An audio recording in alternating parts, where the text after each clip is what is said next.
Hi, everybody. So there are a few things that all of us need.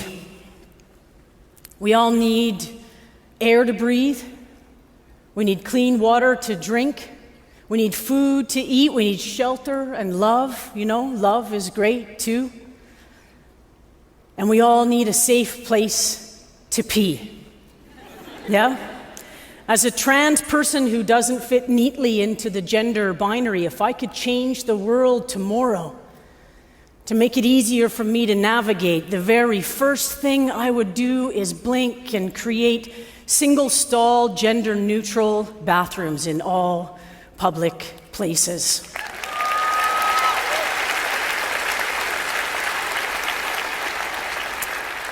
Trans people and trans issues, they've been getting a lot of mainstream media attention lately, and this is a great and necessary thing, but most of that attention has been focused on a very few individuals, most of whom are kind of rich and pretty famous and probably don't have to worry that much anymore about where they're going to pee in between classes at their community college or where they're going to get changed into their gym strip at their public high school.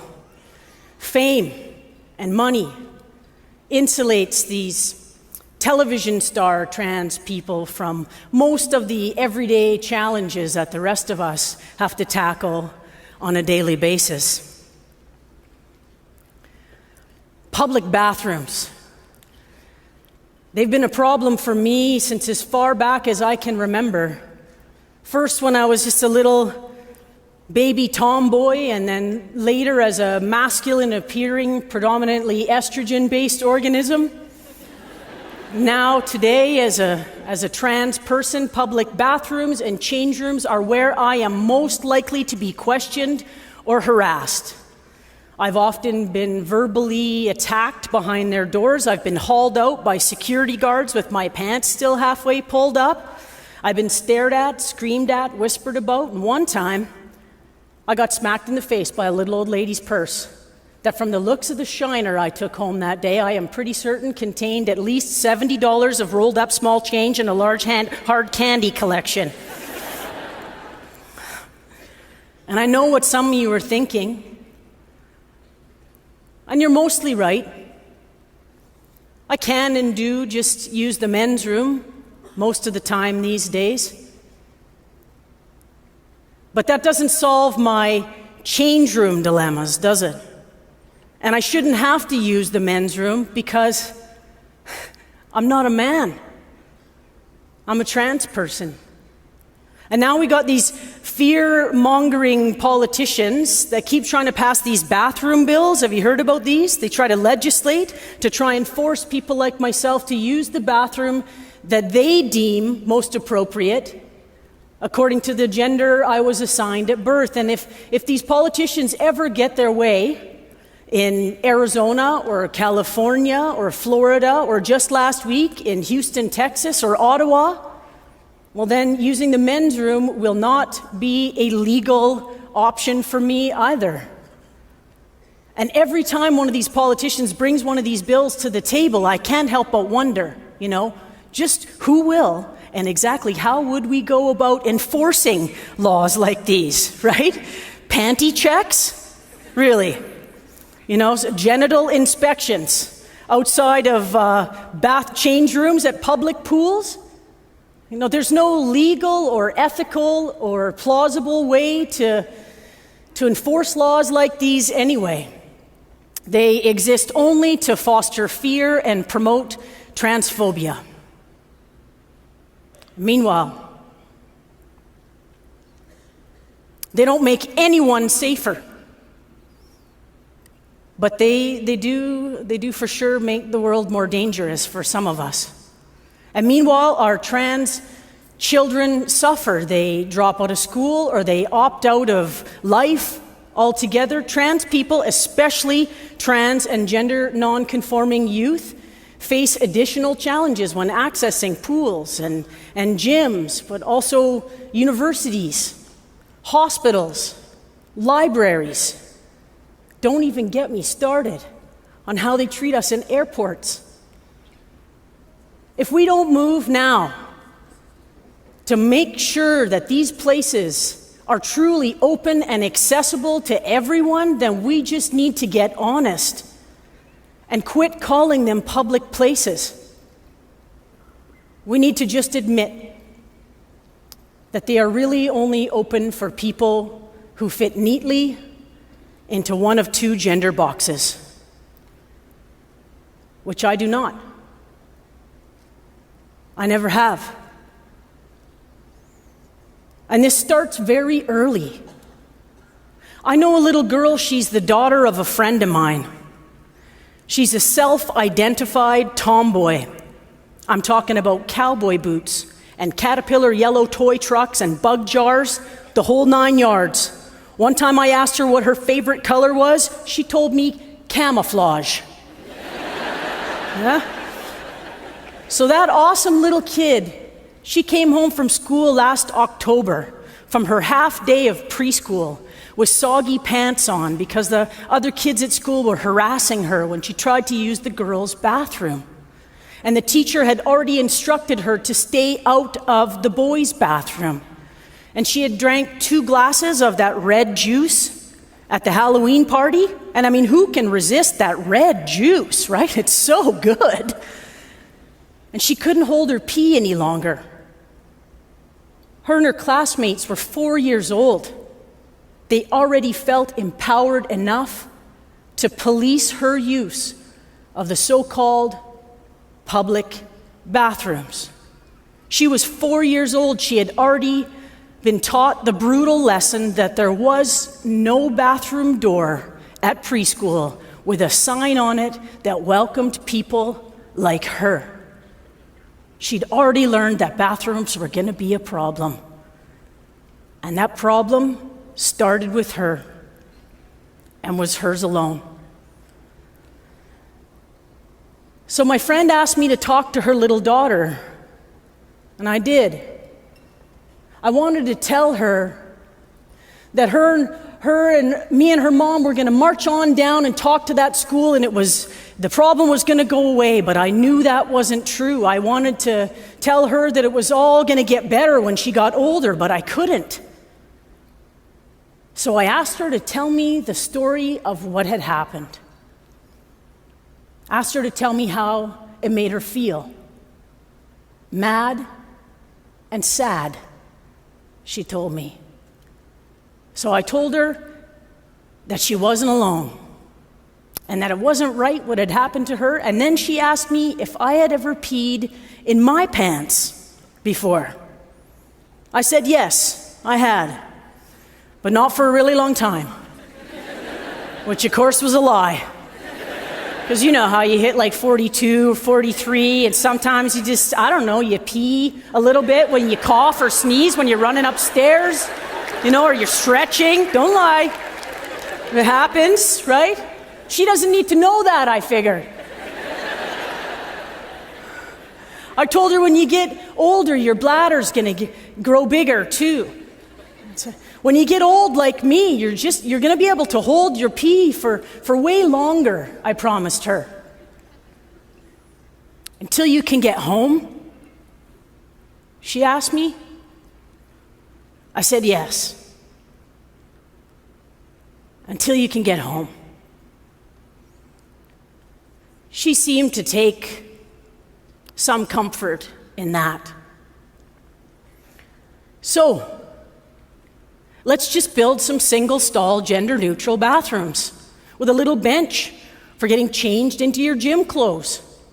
We can't change the world overnight for our children, but we can give them a safe and private place to escape that world, if only for just a minute. This we can do. So let's just do it. And if you are one of those people who's sitting out there right now, already coming up with a list of reasons in your head why this is not a priority, or it's too expensive, or telling yourself that giving a trans person a safe place to pee or get changed in supports a lifestyle choice that you feel offends your morality or your masculinity or your religious beliefs, then let me just appeal to the part of your heart that probably, hopefully, does care about the rest of the population. If you can't bring yourself to care enough about people like me, then what about women and girls with body image issues? What about anyone with body image stuff going on? What about that boy at school who's a foot shorter than his classmates, whose voice still hasn't dropped yet, hey? Oh, grade 8, what a cruel master you can be, right? What about people with anxiety issues? What about people with disabilities or who need assistance in there? What about folks with bodies who, for whatever reason, don't fit into the mainstream idea of what a body should look like? How many of us still feel shy or afraid to disrobe in front of our peers? And how many of us allow that fear to keep us from something as important as physical exercise? Would all those people not benefit from these single-stall facilities too? We can't change transphobic minds overnight, but we can give everybody a place to get changed in so that we can all get to work making the world safer for all of us. Thank you for listening. Thank you. Thank you.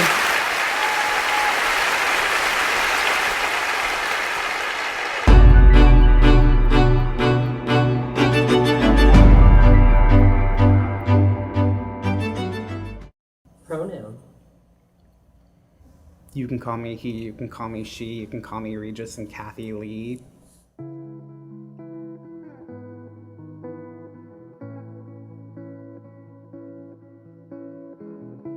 Simple. Pronouns are not hard, but people's understanding of them apparently is. Simple. Simple. You know, I just feel like I'm not stabbing myself in the leg every 7 days with testosterone for them to call me she. Respect. I think it's always important to ask someone what they use, what honors them, and to use that. Gender, the way people look, isn't necessarily descriptive of who they are inside. Difficult. As someone who considers themselves non-binary, I have a lot of trouble interacting with people who've never interacted with someone who uses they, them pronouns. When people hear that I use he, she, and they pronouns, I think they get a little bit nervous, because what if they start using one pronoun and then they say a different pronoun in the next sentence? Then everyone will think they messed up. He, she, it, they, it's just a word. I don't like it when people call me a he. I feel like they need to be corrected right on the spot. When someone knows about my fluidity and chooses a pronoun that resonates well with me in that moment, yay. Key to educate oneself about who you let into your life and how they want to be identified. Useful. If anything, I'd be more hung up on the need some people feel to attach preferred. That could give people an inaccurate idea of what being trans is, because my pronouns aren't preferred, they just are, because my gender's not, a desire that I have or like a wish or something. It's who I am. It's just part of me. Useful. I mean, it's easier to talk to somebody when they know how to address you. Feel good about pronouns. It feels great to have the ability to choose your own pronouns. Constant. That is a thing that I constantly have to fight for. All my friends and family are on board, so I don't have to worry so much. But I always worry about what pronouns strangers are using for me in their heads, which is really just a silly thing I should not even be thinking about. Individuality. Given they might not know how to address you unless you tell them, or if they ask and you answer them. I would say patience would be the word I think of. When somebody uses my pronoun, I don't get angry, I just re-correct them and help them really understand, the importance of how misusing somebody's pronoun could be offensive. Identity, and you better get it right. In the workplace, people who persistently misgender you are actually guilty of sexual harassment. So what's more important, how you see me or respecting how I see me?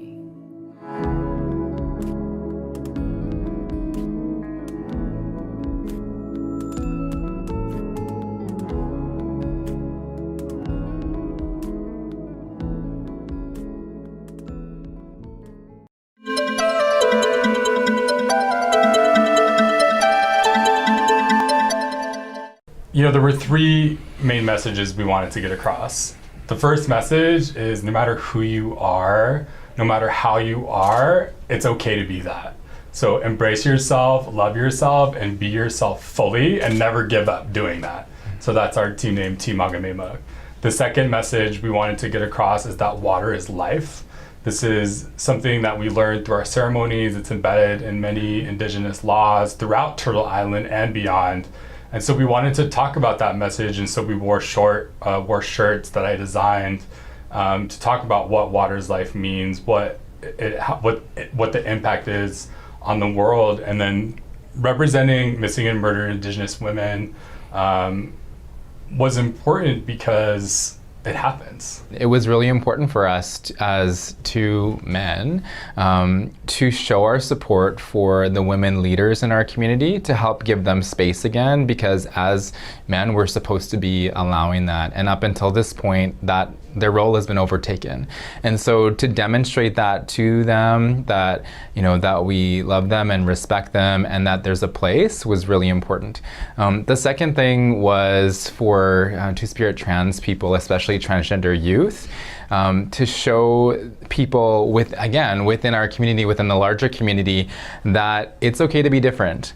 If there's two guys wearing a dress and they want to express their identity differently than the norm, then why does that matter? Like, how is it hurting somebody else? We have the support of each other. We have the support of our family and our communities. Like, as part of being on this race, the Kihiwin Cree Nation actually adopted both of us as honorary members during their annual powwow in front of everybody. So to have the leadership of Chief and Council with the elders and spiritual people there saying that, we acknowledge you guys for what you're doing for not only our nation, but all of Indigenous people across this country, was very emotional and humbling for us to have that.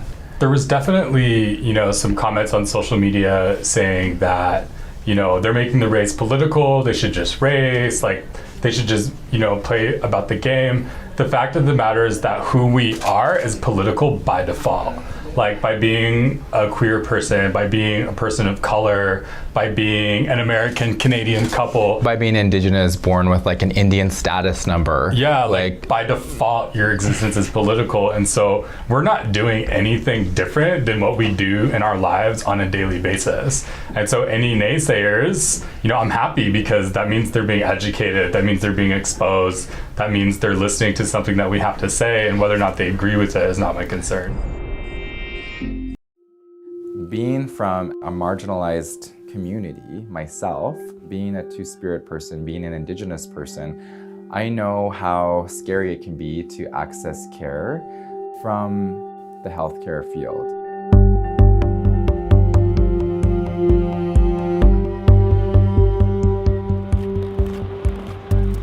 Dr. James Makokis is not your average family physician. He's the only doctor working with transgender patients in Enoch First Nation, a Cree reserve of 2,400 people in central Alberta. Many of his patients drive up to 8 hours and walk miles along dirt roads to see this Two-Spirit Indigenous specialist who makes them feel safe. Two-Spirit is a contemporary English term to reflect gender diversity that Indigenous nations have always had. In our language, we say Nantla. So Nantla means like ambient being. So if you think about energetic forces inside a body, it's like these two forces that oscillate back and forth. So it's like It's not just male, it's not just female, it's male, female, back and forth all the time. For the past 3 years, Dr. Makokis has crafted his unique approach to transgender care by bringing together Indigenous and Western teachings. And his biggest contribution is his openness about his own identity. James has helped me accept myself because he accepts himself. He made me feel comfortable in my own skin. I don't know what other doctor can help a young boy become into a Cree warrior man.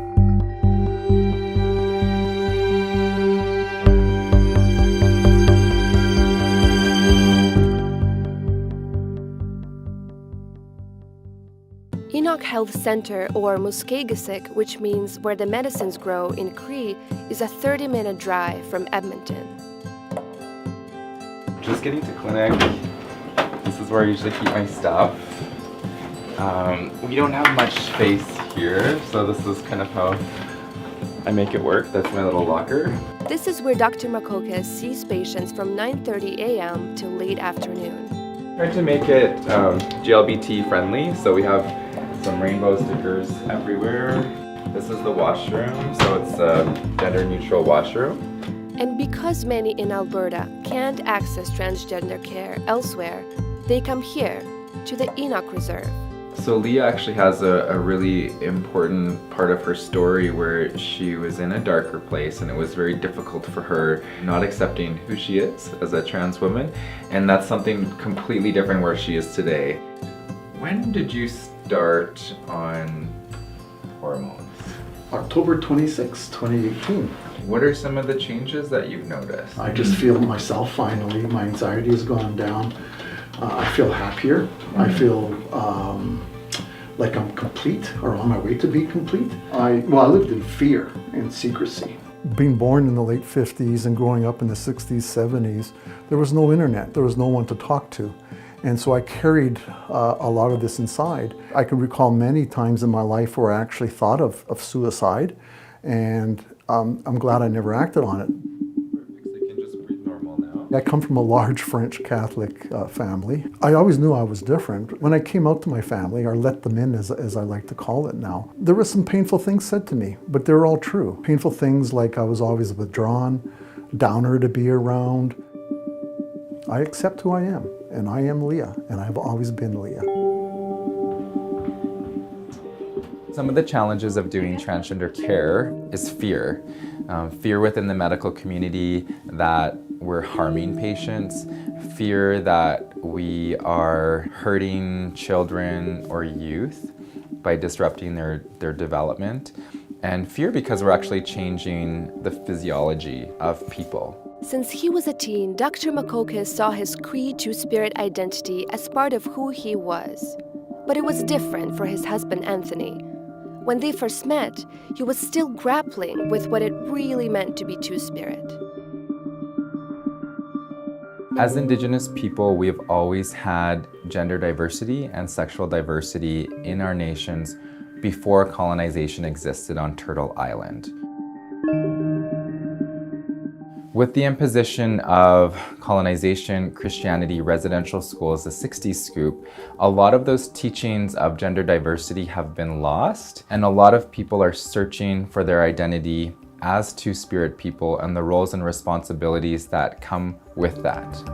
We're often like, oh man, what is it like not to be Native, because other people are talking about trips or nature or whatever, and we're like talking about, you know, opioid crisis, we're talking about suicide, we're talking about, you know, very difficult things that we deal with in our community.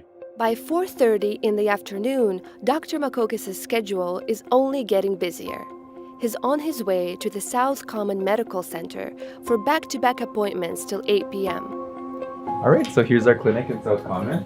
He's the only specialist who can prescribe hormones and other trans medicine there. So we're just gonna get settled in and then start seeing patients right away. So for him, the long hours are all worth it.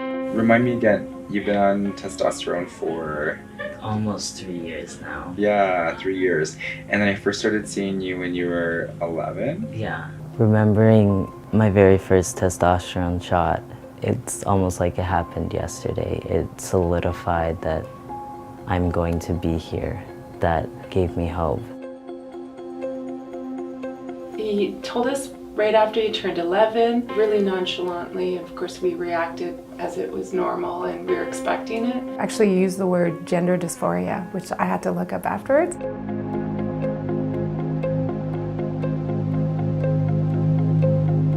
He wanted to be known as a boy, acknowledged as a boy, and he had a list of names for us to help him pick to transition into becoming a man. Emery was bullied from the ages of grade 1 to 4, and so he had serious bladder issues because the bullying happened in the bathroom. It took Dr. Makokis to advocate and really respond and acknowledge that the physical issues my son had was a result of my son holding his bladder from bullying that happened for many years in the school. Being Two-Spirit in my community means that I am fully who I am. I'm not shy about that. I don't pretend to be someone else. Two-Spirit people are very gifted individuals, and they can do many different things if people don't stifle their growth and development.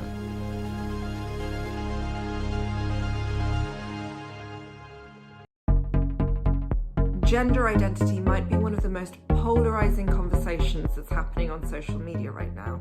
In most countries, sex is defined as what you're physically born as, male or female. But gender identity can be much more fluid. A person can be born female and feel more comfortable or identify as male, or vice versa. I've been seeing a lot of young people all over the world from gender fluid societies talking about their traditions online. This is Geronimo from the Native American Navajo community in New Mexico. She'e Francis Geronimo Louie. I am Chiricahua Apache born for Diné. I identify as a Two-Spirit individual. This is my backyard. There's a lot of trees, lots of cactus. There's some mountains over there. Geronimo identifies as one of the 4 sacred and ancient gender identities from his culture. We have masculine, masculine, masculine, feminine, feminine, feminine, feminine, masculine. Masculine, feminine is something that I gravitate towards both spiritually, mentally, physically, and emotionally. The word for masculine, feminine is nakle, someone who is male-bodied, has a feminine nature, or who also takes on the roles of a woman and man. I take it quite literally sometimes. I can dress as a female, I can dress as a male. And traditionally, you're supposed to tie up your hair in a tail. So men's traditionally would be right here, and women's traditionally we would be somewhere up here. We wear bandanas. I know that I'm a male, and I can take on the gender roles of a female. I weave, I cook, I clean. 8,000 miles away in India's capital, Delhi, gender has been more than just male and female for centuries. Hi, Namaste. I am Leher. I am 23 and I was not born in a female body. In 2014, the Supreme Court recognized a third gender. I was assigned sex male at birth and I changed my gender medically. However, I'm not what in the Western terminologies you would call a trans woman or a transgender. In India, we're considered third gender or the sacred gender that has the power to bless or to curse. They're regarded as highly sacred and respectable. Gender has never been binary in India. It's always been very, very fluid, especially in Indian mythologies. We have scriptures that describe more than 20 to 28 genders. We have story of Shikhandi. Shikhandi was assigned female at birth. However, the person transformed themselves into a man to fight the battle of Mahabharata. Over in Australia, transgender people have had different names among Aboriginal communities. Kai identifies as a brother boy. So a brother boy is a person that's been born female What has a male spirit or masculine spirit?